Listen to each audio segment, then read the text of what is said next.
Hello, my name is Tracie Rogers, and we're on the couch with Dr. Crystal Benjamin, a marriage and family therapist. And in our last segment, we were talking about trust and betrayal and how it shows up in relationships and how it can really break a relationship.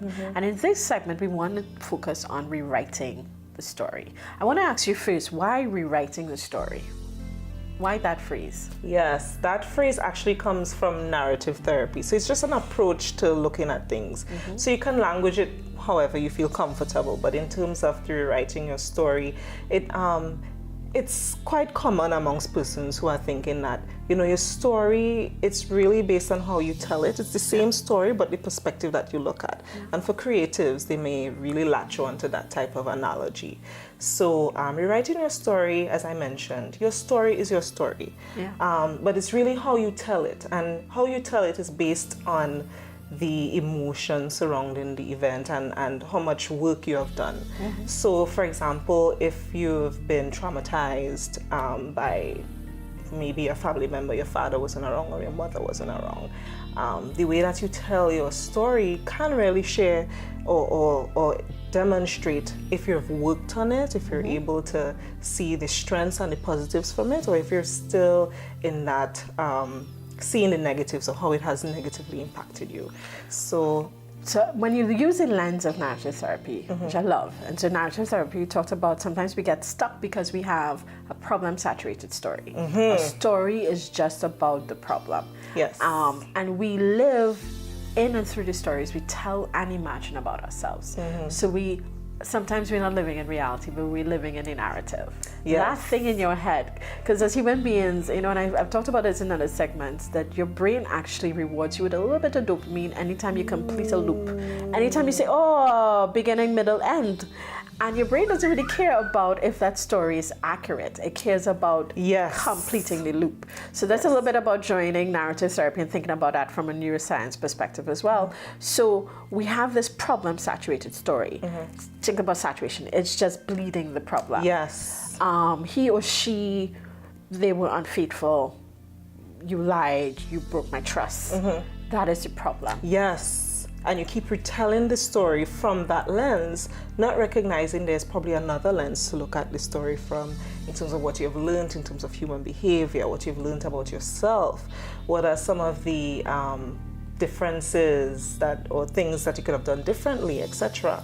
And it just reminds me of another way of looking at it in terms of Gottman, and he is one of the leading research experts out there, and he would talk about that 5-to-1 ratio, mentioning that couples need 5 rewarding or happy moments to combat that one thing. So it shows that if you continue to tell your story with that problem-saturated focus, then you're not able to move forward, you're not able to thrive. But if you're able to find those positive things, if they're there, because there are relationships that need to end, let's not, And sometimes ending it is the best thing you can do for yourself. Exactly, for both of you or yourself, because you need to look at yourself and what's important. But there are relationships that are doing well, but because people are so focused on the negatives, they can't see the other great things that are surrounding. And so we really talk about knowing that in relationships, betrayal may happen unintentionally or intentionally.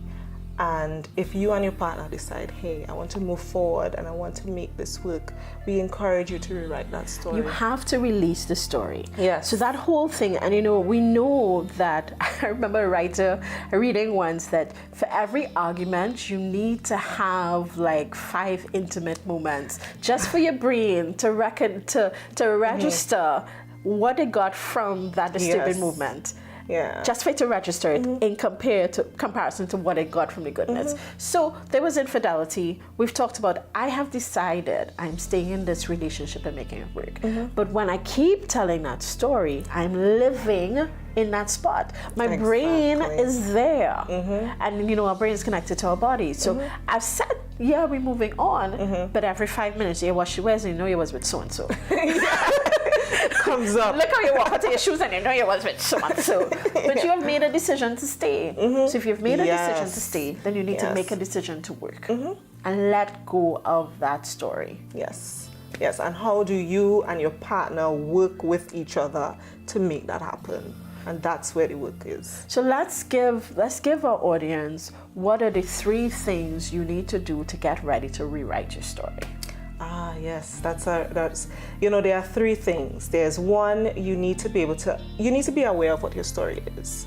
And some persons, they kind of put it in the back of their mind. Yes. They're telling it, but they're not really telling the entire story. So you really want to bring it to the fore, what this story really is. I wanted to cut you there because, like, if we use infidelity, for instance, we know that infidelity happens because of the person who was unfaithful, not because of the person they were with. Right, exactly. So if you tell this story that so-and-so was unfaithful because there's something that I lacked, that way that you're telling that story, this person made a decision, and they made a decision because of deficiency in them, not because of something that I did. Exactly. So just tweaking that story helps you to look at it in a different lens. Right, exactly. So that's why you really want to bring the entire story to fore, and not your interpretation of the story. As much as you remember about the story, then you start rewriting by thinking, if you were to take this other person's name out of the story or the negative aspects of the story, what would be left of the story? Ooh. Yeah, what will be left if you take that aspect out of it and really sit with that? And of course, the best way to do this is with help, because that's magical. Yeah. What would be left if I take what he or she did? What am I left with? What are you left with the story? So you work with that, and then from that extraction, then you could rebuild. What have you learned about yourself? What great things? What great future you have? What are the 5 positive things that you pulled out of this for this one negative problem-saturated situation? So it's really a process that it works best if you do it with someone. And as I re-author that story, I now say, this happened. Yes. It's now in the past. Yeah. It's not present tense, and it doesn't mean because it happened again that it happened before it will happen again. Exactly. And then sitting again, you're bringing the point home, sitting with someone who can really step back and hold that together. So we know when we work with couples, we hold the relationship. You know why to do the work, we're holding it. So you work on you, we'll keep it together. Yes. So and you need that space. person to do that. And a professional who could take you through that process is one of the best things that you could do for yourself. Not necessarily family or friends. Not necessarily family or friends. And people go, and I tell people all the time, divorce is really expensive. Invest in counseling. I love that. Divorces are expensive. Try and do the math. Yes. Take the time. Find someone who can walk with you through that process. Thank you so much, Crystal. We have been talking about trust and betrayal and rewriting our story after that has really shaken our relationship. Thank you so much for joining us. Thank you for having me. Thank you so much. Take care.